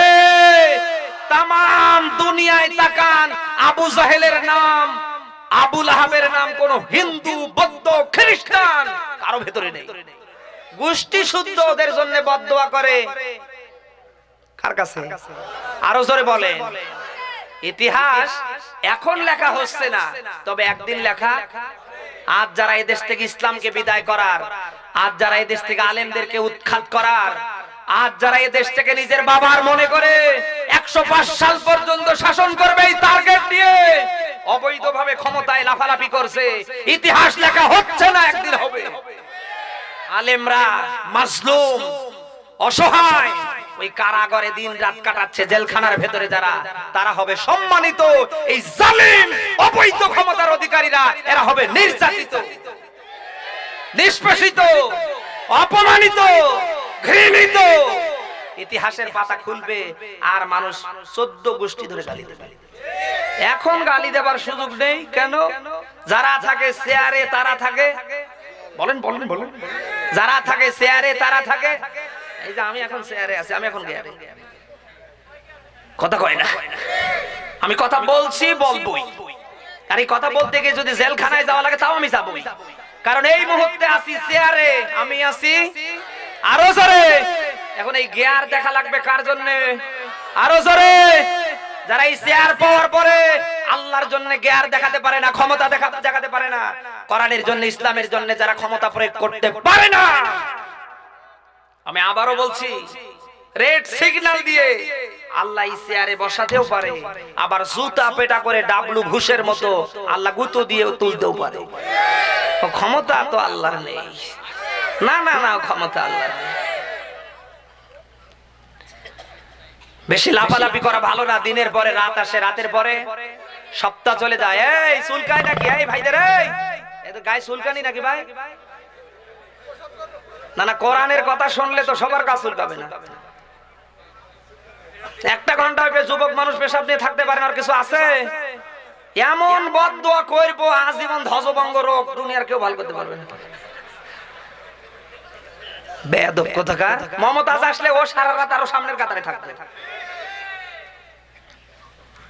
আপনি কি রাগ করলেন? তাহলে এই চেয়ারে বসাতে পারে, আবার এই চেয়ার থেকে জুতা পেটা করে কে? বেয়াদিকাল খায়র, সমস্ত কল্যাণ কার হাতে? আমরা দেখতে পাচ্ছি কোরআনের বিরুদ্ধে, আলেমদের বিরুদ্ধে সবচেয়ে বেশি যখন লাগাবাজা চলছে, তখন এই দেশের মানুষকে কোরআনের দিকে, আলেমদের দিকে উদ্বুদ্ধ করে দিচ্ছে কে? কে? আজ আমাদের 56,000 বর্গ মাইলের দেশে জেলা, উপজেলায়, বিভাগীয় পর্যায়ে, একেবারে রাজধানী পর্যায় পর্যন্ত সব সিনেমা হল বন্ধ হয়ে গেছে। কথা কয় না? আছে আছে নেই, সব বন্ধ হয়ে গেছে। এখন গ্রাম জয়টা, পাড়া জয়টা, মসজিদ জয়টা, তয়টা কোরআনের মাহফিল। আচ্ছা, আপনারা এসেছেন টাকা এরা দেশে না, আগে ছেড়ে দিচ্ছে যে নাকি আরো টাকা দিচ্ছে। এই যে এতগুলো মানুষ আপনারা এসেছেন নিজের টাকা খরচ করে, কেউ 5 কিলো 10 কিলো দূর থেকে এসেছেন, আবার এই রাতের বেলা কষ্ট করে যাবেন। এই বিজয় কোরআনের কার? আরো জোরে। বাংলার টেকনাফ থেকে তেতুলিয়া, রূপসা থেকে বাদুরিয়া, সুন্দরবন থেকে বান্দরবন, তামাম বাংলার মাটিতে যেখানে কোরআনের তাফসীর হয়, এই রকম হাজার হাজার কোরআনের প্রেমিক আশিক পাঠায় কে? আরো জোরে। ওই জালিমের গোষ্ঠী, বাতিলের গোষ্ঠী, স্বৈরাচারের গোষ্ঠী, এর পরও কি কোরআনের দিকে, ইসলামের দিকে ফিরে আসবা না? এর পরও কি আলেমদের বিরুদ্ধে অবস্থান নেওয়া বাদ দিবা না? আমরা চতুর্দিকে যেদিকে তাকাই সেদিকে দেখতে পাচ্ছি কোরআনের সমাজ, রাষ্ট্র কায়েম হবার পক্ষে সব চলছে। তুমি বাধা দিয়ে পারবা না। তোমার বাপ ওই সময় ফেরাউন, নমরুদ, সর্বাত্মক বাধা প্রচেষ্টা চালানোর পরে ইব্রাহিম আর মুসাকে বিদায় করতে, আরো জোরে বল না কেন? ইসলাম আছে, কোরআন আছে, কিয়ামত পর্যন্ত আরো জোরে। কিন্তু যারা একে উৎখাত করার পক্ষে থাকবে, ওদেরকে এমন কায়দায় আল্লাহ উৎখাত করবে, কিয়ামত পর্যন্ত তাদের নাম নিশানা নেবার কেউ। বাস্তব একটা উদাহরণ দিচ্ছি। গাছের আগামীকাল ডাল কাটবেন একটা, কয়টা? কয়টা? আবার শুকনো গাছের ডাল না, কাঁচা গাছের ডাল কাটবেন। 7 দিন পরে, 10 দিন পরে খাবেন। আপনি ডাল কাটলেন একটা, গিয়ে দেখবেন কম করে 10 থেকে 12টা ডাল বের হয়েছে। আচ্ছা, আমি জানতে চাই, ডাল কাটলেন একটা, 10টা বের করে দিল কে? ওই গাছ থেকে শিক্ষা নেওয়া লাগবে। এদেশে একটা কোরআনের সৈনিকের উপরে কোরআনের পক্ষের মানুষের উপরে অত্যাচার, জুলুম, নির্যাতন, মামলা হামলা দিয়ে জেলখানায় নেওয়া হবে, ফাঁসি দিয়ে মারা হবে। তাদের একজনের রক্ত জমিনে পড়তে না পড়তে ওই গাছের ডালের মতো হাজার হাজার কোরআনের পক্ষে কথা বলার শক্তি জাগিয়ে দেবে কে? আল্লামা সাঈদীকে 2010 সালে গ্রেফতার করার পরে আমরা মনে করেছিলাম, বাতিলরা মনে করেছিল, জালিমরা মনে করেছিল এদেশে কোরআনের পক্ষে, এদেশে কোরআনের সমাজ রাষ্ট্র গঠনের পক্ষে আর কেউ থাকবে না। নেই নেই, এক আল্লামা সাঈদী জেলখানায়, হাজারো আল্লামা সাঈদীর কণ্ঠে, হাজারো আল্লামা সাঈদীর মতো বীর পুরুষ মাঠে হক কথা বলার জন্য তৈরি হয়ে গেছে, জীবন দিতে রাজি, বাতিলকে খুশি করতে রাজি। এই বিজয় কার? কোরআনে কারীমের সূরা নাহল, কোন সূরা? শেষের 127 নম্বর আয়াত লক্ষ্য করেন তো। আল্লাহ দিয়েছেন ওয়াসবির ওয়া মা সাবরুক ইল্লা বিল্লাহ ওয়ালা তাহজান আলাইহিম ওয়ালা তাকু ফি দাইকিম মিম্মা ইয়ামকুরুন। শব্দের দিকে খেয়াল করেন। এই আয়াত তখন নাজিল হচ্ছিল যখন উহুদের প্রান্তরে আমির হামজার লাশটাকে টুকরো টুকরো করে কাটা হচ্ছিল, এমনকি লজ্জার স্থানটা পর্যন্ত। কলিজাটা বের করে হিন্দার বাচ্চা কাফের চেবিয়ে চাবিয়ে যখন খাচ্ছিলেন, আবু বকরের নজরে পড়ার পরে হযরত আবু বকর চোখের পানি ছেড়ে দিয়ে চিৎকার দিয়ে বলে, হে রাসূল, কোনদিন কি আবহাওয়ার পরিবর্তন আসবে না? কোনদিন কি আমাদের এমন সুব্যবস্থা আসবে না? যদি কোনদিন আল্লাহ এনে দেয়, আজ ওরা যা করছে আমরা তার ডাবল করব। সঙ্গে সঙ্গে আল্লাহ তাআলা সূরা নাহলের এই আয়াত দিলেন, হে নবী, আপনি এবং আপনার সাহাবীদেরকে ধৈর্য ধরতে বলেন, তারা যেন টেনশন না করে। ইসলামপন্থী মানুষের রক্ত জমিনে যত ঝরবে, ওই জমিনের উপরে ইসলামের বিজয় তত তাড়াতাড়ি আসবে। ইতিহাস কোরআনের আয়াত প্রমাণ করে, যে দেশের আলেমরা জীবন দিয়েছে, যে দেশের আলেমদের রক্ত জমিনে পড়েছে, যে দেশে কোরআনের ছোট ছোট পাখিদের রক্ত শাপলা চত্বরের মতো জায়গায় এখনো ঘোরপাক খাচ্ছে, এই দেশে কোরআনের রাষ্ট্র কায়েম হবেই হবে, কারো বাবার ক্ষমতা নেই ঠেকানো। কোরআনের পক্ষে থাকবেন তো? এই কোরআনের পক্ষে জালিমের বিরুদ্ধে, স্বৈরাচারের বিরুদ্ধে থাকতে গিয়ে আপনার জেলখানায় যাওয়া লাগতে পারে, ফাঁসির দড়িতে জীবন দেওয়া লাগতে পারে। মুসলমানের জন্য, ইমানদার মুমিনের জন্য জেল খাটা কি বলেন কি? আজকে তোরা আল্লাহর নবীর হাজারো সস্তা সুন্নতের আমল করছি। এই যে টুপি মাথায় দেওয়া সুন্নত, ছোট বড় যে টুপি হোক মাথায় দেওয়া, দাড়ি বড় করা, এরপরে এই যে তাকওয়ার যে পাঞ্জাবি পায়জামা আমরা পরি, জব্বা, এটা পরা, সালাম দেওয়া, খাওয়ার পরে মিষ্টি খাওয়া, এই সুন্নতগুলি সস্তা, এগুলি জিন্দা, কেউ করে কেউ করে না, কোনো না কোনো ভাবে এই দেশে চালু আছে। কথা বললে কেন?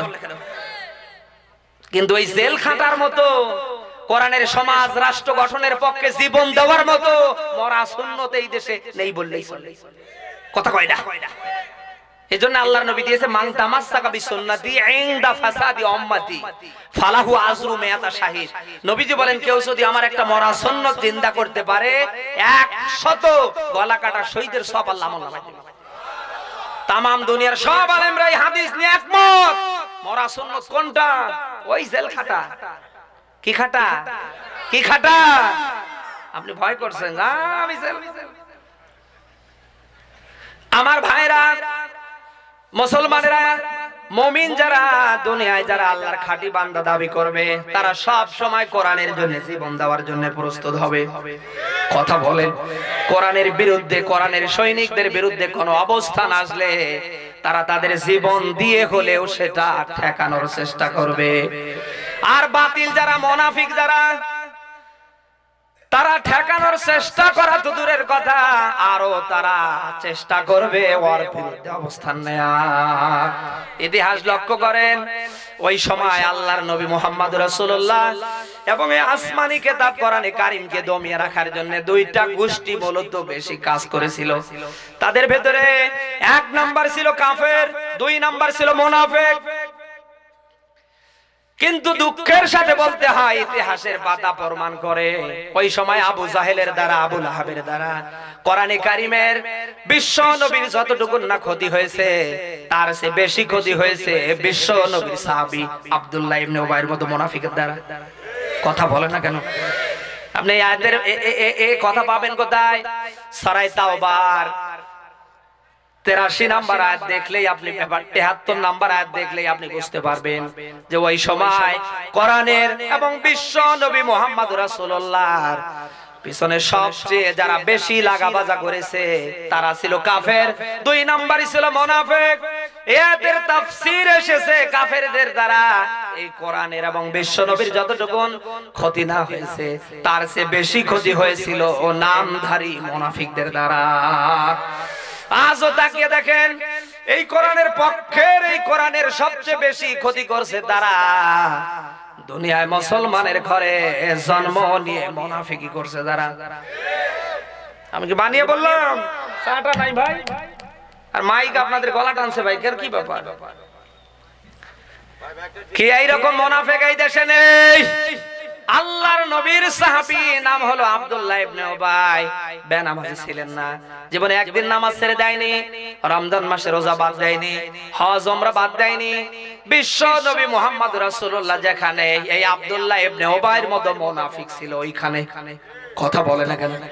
লোকটা মারা যাওয়ার পরে কোরআনে কারিমের 80 আর 84 এই দুইটা আয়াত আল্লাহ কেন দিলেন এবং কিয়ামত পর্যন্ত তাকে মুনাফিক হিসেবে কালার করলেন? আমার ভাইরা, নামাজ ছিল, রোজা ছিল, হজ ওমরা ছিল, যাকাত ছিল, হাজারো দুনিয়ায় ভালো ভালো কাজ থাকার পরে লোকটাকে আমার আল্লাহ মুনাফিক হিসেবে কালার করলেন একটা মাত্র কারণ, যখন এই আল্লাহর নবী কোরআনে কারিমের সমাজ রাষ্ট্র গঠনের পক্ষে ডাক দিয়েছে, এই সেই আব্দুল্লাহ ইবনে উবাই নবীদের সাহাবী হবার পরেও বাধা দিয়েছে। আমি কি বানিয়ে বললাম? আজ ওই আব্দুল্লাহ ইবনে মুনাফিক চরিত্র আদর্শ নিয়ে, দাড়ি নিয়ে, টুপি নিয়ে, জব্বা বানিয়ে, নামাজ রোজা হজ যাকাত হাজারো জীবনের ভালো কাজ নিয়ে আপনি তাকিয়ে দেখেন এই 56,000 বর্গ মাইলের দেশে হাজারো মুনাফিক আছে। আমার মতো আলেমদের সাপোর্ট করতে পারে না, বরং আরো আমার মতো আলেমদের বিষদগার করে যে দোষ না থাকলে আল্লামা সাইদি জেলে যায়। এই কথা কই না? হযরতে আদম নবী থেকে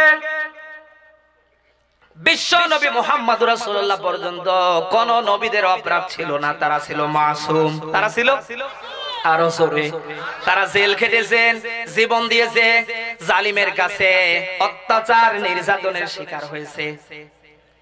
কেন হয়েছে? এই যে কেনর জবাব বলছি, তাদের একটা মাত্র কারণ, তারা ডেকেছিল কার দিকে? আরো জোরে। আজ যারা বলে আলেমদের দোষ না থাকলে ওই জায়গায় যায়, বোঝা লাগবে ওর ঈমান নেই। নামাজি হতে পারে, রমজানে রোজা রাখতে পারে, হজ করতে পারে, দাড়ি রাখতে পারে, ওর মাথায় টুপি থাকতে পারে, ওর মাথায় আরো পাগড়ি থাকতে পারে, শরীরে বড় জব্বা থাকতে পারে, দেখলে মনে হয় জান্নাত থেকে পালিয়ে এসেছে। আসলে ওটা মানুষ না, ওটা মানুষ নামের মুনাফিক। আমরা আলেমরা ওই জায়গায় যাব, দেশ থেকে তামাম দুর্নীতি অন্যায় রোধ করব। এদেশে অনেক ওই আব্দুল্লাহ ইবনে উবাই টুপি নিয়ে, দাড়ি নিয়ে, নামাজ নিয়ে, রোজা নিয়ে, হজ নিয়ে, যাকাত নিয়ে হাজারো মুনাফিকের গোষ্ঠী আছে, তারা আমাদের দেখে টিটকারি করে যে ওরা কেন ওই জায়গায় যেতে চায়, হুজুররা কেন ওই জায়গায় যেতে চায়। হুজুররা মানুষ মারা গেলে জানাজা দেবে, 3 দিন পালন করবে, 7 দিন পালন করবে, 40 করবে, হুজুররা কেন যেতে চায়? এই কথা কই না? এইরকম আব্দুল্লাহ ইবনে উবাইর গোষ্ঠী নেই।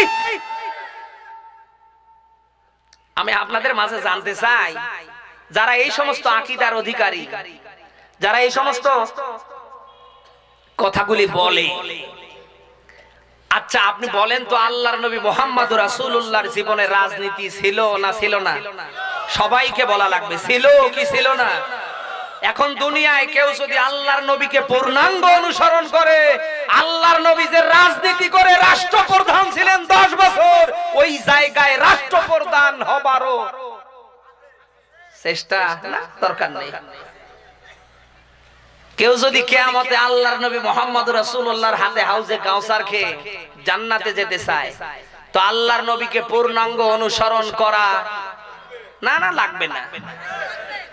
খালি আল্লাহর নবী নামাজ পড়েছে, নামাজ নিয়ে বসে আছেন, বিশাল বড় পাগড়ি নিয়ে বসে আছেন, নবীজি পাগড়ি, ওই শয়তান, পাগড়ি মাথায় দেওয়াও যেমন সুন্নাত, পাগড়ি খুলে কোমরে বেঁধে জালিমদের স্বৈরাচার অবৈধ সরকারের বিরুদ্ধে স্লোগান দেওয়াও সুন্নাত।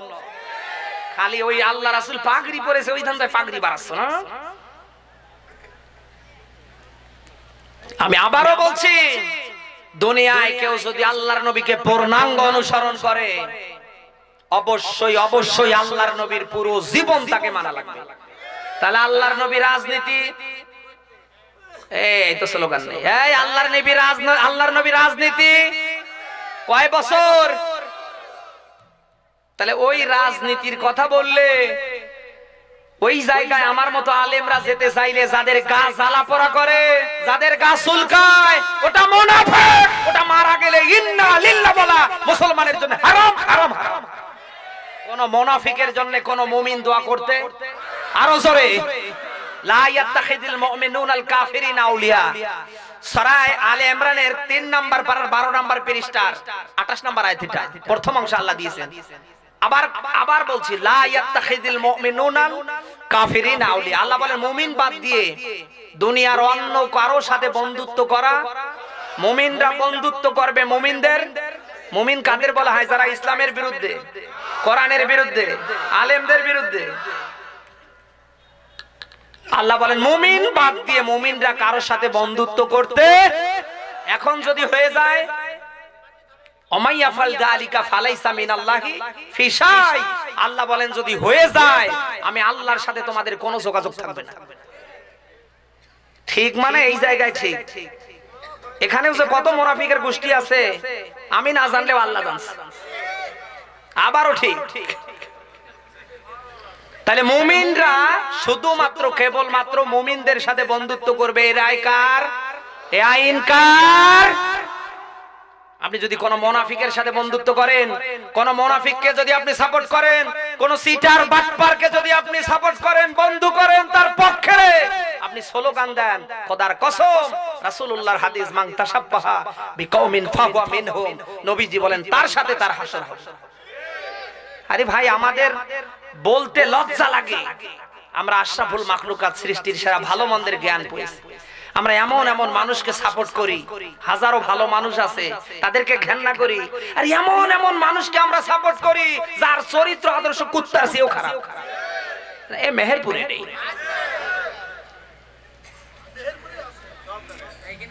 সামান্য একটু স্বার্থ পেয়ে আপনি নিজেও জানেন ওই 2 নাম্বার, আপনি জানেন যে চিটার, আপনি জানেন যে এই মেহেরপুর জেলার ভেতরে একেবারে গ্রেড দিয়ে খারাপের দিক দিয়ে 1। এই যে জানার পরে সামান্য একটু স্বার্থ পেয়ে আপনি এই যে লোকটাকে ফলো করছেন, তার পিছনে আপনি স্লোগান দিচ্ছেন, তোমার ভাই আমার ভাই, অমুক ভাই তমুক ভাই, অমুক ভাইয়ের চরিত্র ফুলের মতো পবিত্র। আপনি জানেন যে কুত্তার চেয়েও নিকৃষ্ট। এই যে স্লোগানটা দিচ্ছেন, এই স্লোগানটা দেওয়ার কারণে কিয়ামতে আপনাকে জাহান্নামে যাওয়া লাগবে। যে ভালো তাকে ভালো বলা লাগবে, আর যে খারাপ তাকে খারাপ বলাই লাগবে। পূর্বের হুজুর ওয়াজ করে গেল, গীবত করা যাবে না, যে হুজুর গীবত করবে ওর ওয়াজ শোনা যাবে না। এই তুমি কোথায় পেয়েছো? ইসলামের বিরুদ্ধে, কোরআনের বিরুদ্ধে, আলেমদের বিরুদ্ধে, আমার আল্লাহর বিরুদ্ধে হুজুররা যদি কোন অবস্থান নিয়ে বসে থাকে, ওর বিরুদ্ধে গীবত করা যায়। আবু লাহাবের নামে সূরা কোরআনে দিয়েছে কে কে? কি ঠেকা পড়েছিল? আল্লাহ তাআলা আবু লাহাবের নামে সূরা লাহাব দিলেন কেন? কেন? কারণ ইসলামের বিরুদ্ধে আবু লাহাবের অবস্থান ছিল কি ছিল না? আরো জোরে, এই আবু লাহাবের অবস্থান বিশ্ব নবীর বিরুদ্ধে ছিল কি ছিল না? আজ হাজারো আলেমরা সামান্য একটু স্বার্থ পেয়ে, সুবিধা পেয়ে বাতিলের পাঁচ আটছে। কথা বলে কেন? যে কথা বলছিলাম, আজ সামান্য একটু স্বার্থ পেয়ে আপনি এমন এমন মানুষকে সাপোর্ট করছেন, যার দিকে তাকিয়ে শয়তান হাসে, যার দিকে তাকিয়ে কুত্তা লজ্জা পায়। মনে রাখবেন, মনে রাখবেন, এই লোকটা কিয়ামতে জাহান্নামে গেলে আপনাকেও নিয়ে যাবে। কারণ আল্লাহর স্পষ্ট ব্যাখ্যা কি, ইয়াউমা নাদউ কুল্লা উনাসিম বিইমামিহিম, বনি ইসরাইলের 71 নম্বর আয়াত এটা। আল্লাহ বলেন সেই দিন প্রত্যেক নেতা সহকারে ডাকা হবে। নেতা সহকারে, আরো জোরে, নেতা সহকারে তার দলবলকে ডাকা হবে। তাহলে নেতা যদি ভালো হয় নেতার সামসারা, আরো জোরে, এখন নেতা যদি খারাপ হয় তার সামসারা, তাহলে নেতা জাহান্নামে গেলে ওর সামসারাও, এই সামসা তো মেহেরপুরে নেই। কি সামসা, নেতা যা করে না তার চেয়ে বেশি করে। যারা সামসামি করছেন ভণ্ড নেতার পেছনে, ভণ্ড পীরের পিছনে, আমি তাদের রেড সিগন্যাল দিচ্ছি। কোরআনে কারীমের গুরুত্বপূর্ণ সূরা সূরা আহজাব 66, 67, 68, এই যে 68 নম্বর আয়াত থেকে আপনাকে ব্যাখ্যা দিচ্ছি। আজ যারা দুনিয়া ভণ্ড নেতার পিছনে সামসামি করছে, আজ যারা এই দেশে ভণ্ড নেতাদেরকে সাপোর্ট করে, তারা ওই দিন ডাক দিয়ে বলবে রব্বানা আতিহিম দিফাইনি মিনাল আযাব ওয়া লা'আনহুম লা'নান কাবীরা। বলেন আল্লাহু আকবার। এই ভণ্ড নেতার সামসারা অনুসারীরা ডাক দিয়া বলবে রব্বুল আলামিন, আজ যত আযাব দিবা, জাহান্নামের শাস্তি দিবা, আমাদের এই ভণ্ড নেতাকে ডাবল করে দাও। এই আয়াতের ব্যাখ্যায় তামাম আলেমরা একমত। কেন বলবে নেতার, ভণ্ড নেতার সামসারা কেন বলবে? এই কেনর জবাব দিচ্ছি, কারণ এই দুনিয়ায় হাজারো ভণ্ড নেতার কথা শুনে হাজারো নিরপরাধ মানুষকে জেলখানায় রাখা হয়েছে। হাজারো নিরপরাধ মানুষকে আজ তার পরিবার হারা করা হয়েছে। হাজারো এই সমস্ত ভণ্ড নেতার কারণে অনেক ভণ্ড নেতার অনুসারী সামসারা হাজারো কোরআনের মাহফিল তারা বন্ধ করে ফেলছে। যেমন এই যে সাতক্ষীরা জেলায় নরেন্দ্র মোদী, এত একজন হিন্দু মানুষ, গতকাল 16 তারিখ থেকে 30 তারিখ পর্যন্ত গোটা সাতক্ষীরার মাটিতে ওয়াজ মাহফিল সব নিষিদ্ধ। সুবহানাল্লাহ। আরে ভাই, হিন্দুদের মন্দির নির্মাণ হবে, উদ্বোধন হবে, কারণ সংখ্যাগরিষ্ঠ মুসলমানের দেশ, আমরা সবাই মুসলমান না, কারণ এই দেশে হিন্দু বৌদ্ধ সবাই আছে। এ দেশের সবকিছু ভোগ করার অধিকার সবার আছে, কথা বলেন। কিন্তু একটা হিন্দু ওই দেশ থেকে এসে এই দেশে মন্দির উদ্বোধন করবে, আর এই দেশে 96% মুসলমানের দেশে টানা কতদিন কোরআনের মাহফিল বন্ধ থাকবে? এটা তো মানা যায় না। আমাদের ঈমান আছে। এই সমস্ত ভণ্ড নেতার কারণে হাজারো হাজারো কোরআনের মাহফিল তার সামসারা বন্ধ করে দিচ্ছে। সেই দিন সামসারা বেকায়দায় পড়বে। কোন কায়দায়? আরো জোরে, বেকায়দায় পড়বে। ডাক দিয়ে বলবে আল্লাহ যত আযাব দিবা, শাস্তি দিবা, ওরে গুঁতো দিয়ে ডাবল করে দাও। কারণ ওর কারণে ঠিক মতো নামাজটা পড়তে পারি নাই, ওর কারণে আলেমদেরকে আমরা সমর্থন করতে পারি নাই, আলেমদের কথা মানতে পারি নাই। আমরা জেনেছিলাম ওটা সিটার বাটপার, ভালো মানুষকে আমরা সাপোর্ট করতে পারি নাই, শুধুমাত্র ওর পিছনে ঘোরার কারণে।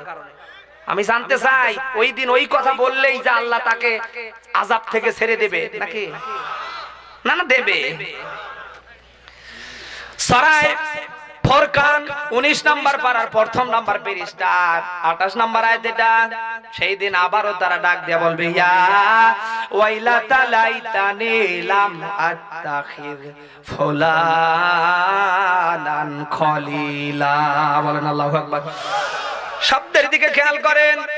সেই দিন এই ভণ্ড নেতার অনুসারীরা ডাক দেয়া বলবে রব্বুল আলামিন, দুনিয়ায় যদি আমরা ভালো ভালো মানুষকে খলিল করতাম, বন্ধু করতাম, যারা মানুষকে সব সময় তোমার দিকে ডাকতো, ইসলামের দিকে ডাকতো, মানুষকে ভালোর দিকে ডাকতো, আমরা যদি ওই মানুষদেরকে সমর্থন করতাম, তাদের খলিল করতাম, আমরা তাদের বন্ধু বানাতাম, তাদের পক্ষে থাকতাম, অন্তত আজ এই মাইর খাওয়ার জায়গা আসা লাগতো না।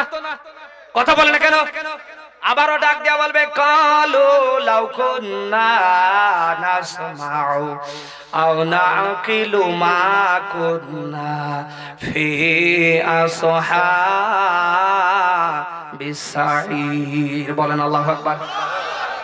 এটা সূরা মুলক 67 নাম্বার সূরা 29 নাম্বার পারা প্রথম নাম্বার পৃষ্ঠার 10 নাম্বার আয়াত। এটা আল্লাহ তাআলা বলেন সেই দিন তারা 3 নম্বরে কথায় আবার বলবে আল্লাহ আমরা যদি দুনিয়ায় জিন্দা জীবিত থাকাকালীন সময় আলেমদের কথাগুলি শুনতাম, কোরআনের কথাগুলি শুনতাম, ইসলামের সঠিক কথাগুলি আমরা শুনতাম, হুজুররা বলছিল কি আর আমরা করছিলাম কি?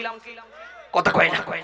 আজ আমরা বলি আর আপনি শোনার পরে রাগ করে কেটে যান। এই যে কেটে যাচ্ছেন এর জন্য আপনি আফসোস করবেন। ওই দিন ডাক দেয়া বলবেন আল্লাহ হুজুররা বলছিল কি আর আমরা করছিলাম কি? ওই দিনে হুজুরদের বিরুদ্ধে মামলা না দিয়ে তাদের জেলখানায় নেবার ষড়যন্ত্র না করে আমরা যদি তাদের সাপোর্ট করতাম, অন্তত আজকে এই জায়গায় আমাদের আশা লাগতো না। কথা বলে বিনয়ের সাথে 4 নম্বরে ডাক দেয়া বলবে ফায়াকালা রাব্বি লাউলা আখারতানি ইলা আজালিন করিব। ডাক দেয়া বলবে রব্বুল আলামিন আর একটা বার দুনিয়ায় আমাদেরকে ছেড়ে দেন, দুনিয়ায় পাঠান। এবার দুনিয়ায় যাবার পরে সব ভণ্ড নেতাকে তালাক দিয়ে আমরা নেককার হব। আল্লাহ দেবে না? না না দেবে। আমার ভাইরা, এখন আমি আপনাদের মাঝে জানতে চাই, দুনিয়ায় যারা এসেছে একবার, তারা দুনিয়ার থেকে বিদায় হবার পরে দ্বিতীয়বার আসবে? সবাই বলেন। আমরা জানি যার শুরু আছে তার, যার জীবন আছে তার, যার জন্ম আছে তার। দুনিয়ায় সব জিনিসের ওয়ারেন্টি গ্যারান্টি আছে, কিন্তু মরণের কোনো ওয়ারেন্টি গ্যারান্টি। এই যে মাহফিল করতে আমি এসেছি, কত কিলোমিটার দূর থেকে আপনারা বাড়ির থেকে এসেছেন, অনেকে না খেয়ে এসেছেন, আমিও নিজেও রাতের বেলা খাইনি এখন পর্যন্ত। এখানে মাহফিল শেষ করার পরে আমি গাড়িতে উঠে আগামীকাল সেই নওগাঁ সান্তাহার জয়পুরহাটে মাহফিল আমি যেতে পারবো, কোনো গ্যারান্টি? সবাই বলেন না কেন? মৃত্যুর যেহেতু কোনো গ্যারান্টি নেই, কে কখন মারা যাবে দুনিয়ার কারো কাছে যেহেতু জানা নেই, আমার ভাইরা এই জন্য বিনয়ের সাথে হাত দুইটা বের করে দিয়ে আপনাকে ডাকছি। তিনি ভাই হিসাবে আপনি ইসলামের পক্ষে থাকবেন, কোরআনের পক্ষে থাকবেন। ইসলাম নিয়ে, কোরআন নিয়ে আপনি দুনিয়ায় সফল হবেন। এটা কি মরার পরে না আগে? আরো জোরে। এখন দুনিয়ায় যদি আপনি মরার আগে এই কোরআন এবং ইসলাম থেকে ভালো কিছু নিয়ে আপনি যদি ভালো হতে না পারেন, মারা যাওয়ার পরে আমার মতো আলেমরা, হুজুররা আপনার জন্য ইসলাম থেকে, কোরআন থেকে দোয়া খায়ের করবে। করলেও যা, না করলেও, বরং আরো এই ইসলাম থেকে, কোরআন থেকে কিছু করলে আল্লাহ আযাব দ্বিগুণ করে দেবে। কারণ ইসলাম আল্লাহ দিয়েছে জিন্দা মানুষের জন্য। কার জন্য? আরো জোরে। কোরআন আল্লাহ দিয়েছে মরা মানুষের জন্য নয়, লিন্নাস, জিন্দা মানুষের জন্য। সুবহানাল্লাহ বলতে পারেন না? এখন জিন্দা জীবিত থাকাকালীন সময় কোরআন নিতে পারলেন না, কোরআনের পক্ষে আসতে পারলেন না, ইসলাম নিতে পারলেন না, আপনি মারা যাওয়ার পরে কোরআন থেকে দোয়া খায়ের করলে আমার আল্লাহ আরো আযাব ডাবল করে দেবে। সারাদিন আওয়ামী লীগের অফিসে নৌকা নৌকা বলে চিল্লিয়ে গলা শুকিয়ে, পাশেই কয়েক গজ দূরে বিএনপির অফিস, জাতীয় পার্টির অফিস। আপনি যদি ওখানে গিয়ে বলেন যে আমাদেরকে টাকা দাও, চা খাবো, দেবে? এনার কাজ করার পরে যদি এনার কাছে কেউ গিয়ে বলে টাকা দেন, টাকা দেবে? আর ওই লাঠি দেবে, এই দেখ, কথা কয় না? যার কাজ করবেন সেই আপনাকে বেতন দেবে। আমার আল্লাহর রায় কি ছিল, ঘোষণা কি ছিল? জিন্দা জীবিত থাকাকালীন সময় আপনার জন্য আল্লাহ এটা সংবিধান বানিয়ে দিয়েছিলেন। আপনার জীবনের শুরু থেকে একেবারে শেষ পর্যন্ত এই কোরআনে কারিমের নিয়ম নীতি দিয়ে সব চলবে। এটা মরার আগে, মরার আরো জোরে। কিন্তু আপনি জিন্দা জীবিত থাকাকালীন সময় নিতে পারেননি। মারা যাবার পরে যতই দোয়া কালাম হোক, যতই 3 দিন 7 দিন 40 পালন হোক, কোনো লাভ নেই। কথা কই না? আজ তো আমরা হুজুররা তামাম দুনিয়ায় খাওয়ার পাগল, খাওয়া যেখানে আমরা সেখানে। যদি বিশ্বাস না হয়, আমি যদি প্রমাণ করাতে না পারি, জীবনের কথা বলবো না। আপনি আগামীকাল আপনার মসজিদের ইমাম সাহেবকে ডাক দেবেন, চলেন একটু মা মারা গিয়েছে, একটু কবরের জিয়ারত করি। 180 মাইল বেগে আনন্দে যাবে, কারণ আপনি ওকে খাওয়ান। বাজারে দেখা হলে চা খান, পান খাওয়ান, রিক্সা ভাড়া, ভ্যান ভাড়া দেন, কথা কয় না? 180 মাইল বেগে আনন্দ নিয়ে যাবে। কিচ্ছু খাওয়াবেন না, ফেরত দেবেন। 3 দিন পরে আবার নিয়ে যাবে, আবার কিচ্ছু খাওয়াবেন না, ফেরত দেবেন। জুমার দিন আসলে আবার বলবেন চলেন একটু যাই। হুজুর চিন্তা করবে 2 দিন ঠকিয়েছো, আজ না, কথা কই না? তার মানে খাওয়া যেখানে আমরা, খাওয়া নেই যেখানে আমরা নেই, আর তামাম দুনিয়ার সব হুজুররা ভাড়াটিয়া, এমনকি আমিও। একেবারে দুধে যে মানে দুধে ধোঁয়া না, টাকা পেয়েছি এসেছি, আবার টাকা দেবে তারপরে যাব, কথা কয় না। একটু যদি টাকা দিতে 19-20 করে অন্তত বলবো যে এই যে ভেড়া মারা কুষ্টিয়া এই মেহেরপুরে আর আসবো না। তামাম দুনিয়ার সব হুজুর আমরা ভাড়াটিয়া। একটা আলেম বুকের পাঁঠা নিয়ে দাঁড়ান তো, যে আমাদের দোয়া কবুল হবেই, কোনো গ্যারান্টি? আরো জোরে, কোনো গ্যারান্টি নেই। আমাদের দোয়া কবুল হতেও পারে, নাও পারে, 50-50। আর আপনি মারা যাওয়ার পরে আমার মতো হুজুর জানাজা নিয়ে কবরে দেওয়ার পরে 3-4 ঘন্টা ধরে সারা রাত কিয়ামত পর্যন্ত হায়াত পাওয়ার পরে দোয়া করলে কবুল হতেও পারে। আরো জোরে, আপনি যদি দুনিয়ায় জিন্দা জীবিত থাকাকালীন সময় এই কোরআনের কাছে, ইসলামের কাছে, দুনিয়ার ভালো ভালো কাজের কাছে আপনি আসতে পারতেন, আপনার সম্পর্ক যদি তাই থাকতো, দুনিয়ার মানুষ দোয়া করুক আর না করুক, আমার আল্লাহ খুশি থাকলেই আপনার কবরকে জান্নাতের বাগান আল্লাহ বানাবে। আপনি কি তাই করেন? হ্যাঁ, আরো আপনি চেষ্টা করছেন আলেমরা কি করে দেশ থেকে বিদায় হয়, আর সিটার বাটপার মদারু গাজারু মশারু যারা 105 সাল পর্যন্ত দেশে থাকে, কথা কয় না। আরে ভাই, একটা ছাগল কয়েক হাজার টাকা দিয়ে কিনে রশি ধরবেন, তাড়াতাড়ি আয়, ও আসে না, আরো 2 পা সামনে ব্রেক দিয়ে ধরে। ছাগলের চিনতে 2টা কয়টা? লোকটা আমারে নিয়ে যে জবাই করে রাতেই খাবে, আমার দ্বারা বংশ বাড়াবে। ছাগলের চিন্তা কয়টা? কয়টা? একটা ছাগল যারে তারে সাথে আসতে চায় না। আমরা তো মানুষ, ভালো মন্দের জ্ঞান পেয়েছি, কে সিটার বাটপার ও ভালো করে আমাদের জানা আছে, কথা বলে না কেন? যেই ডাকে আমরা তারে দিকে যাই। মনে রাখবেন, দুনিয়ায় যদি ভালো মানুষকে আপনি সাপোর্ট করতে না পারেন, দুনিয়ায় যদি আলেমদেরকে আপনি সাপোর্ট করতে না পারেন, ইসলামপন্থী কোরআনের পক্ষের মানুষদেরকে আপনি সমর্থন করতে না পারেন, নামাজ পড়তে পারেন, রোজা রাখতে পারেন, হজ করতে পারেন, যাকাত দিতে পারেন, আপনি নামাজে দাঁড়িয়ে যদি মারাও যান, আপনার অবস্থান হবে হযরতে লূত আলাইহিস সালামের স্ত্রীর মতো। কোরআনে কারীমের সূরা আরাফের 8 নম্বর পারার 20 নম্বর পৃষ্ঠার 83 নম্বর আয়াত। এটা শব্দের দিকে খেয়াল করেন তো, ফাংজাইনাহু ওয়া আহলাহু ইল্লাম রাআতা কানাত মিনাল গাবিরিন। আল্লাহ বলেন, যখন লূত আলাইহিস সালামের কওমের উপরে গজব আসলো, আযাব আসলো, আমি আল্লাহ তাআলা লূত এবং তার আহলকে রক্ষা করলাম, ইল্লাম রাআতা, তার স্ত্রীকে বাদ দিয়ে। এবার আপনি বলবেন যে স্ত্রী খারাপ ছিল, কথা কয় না। এই নবীদের স্ত্রীর ব্যাপারে যদি কেউ এরকম আক্ষেপ উঠায়, মন্তব্য করে, ওর ঈমান, কথা কয় না। নবীরাও পবিত্র, তাদের স্ত্রীরাও, কারণ কোন নবীর শরীরে হারাম রক্ত আল্লাহ প্রবেশ করায়নি। আমার প্রশ্ন এই জায়গায়, নবীর স্ত্রী হওয়ার পরেও কেন বাঁচতে পারলেন না? কেন? এই কেন জবাব আপনি কি শুনবেন?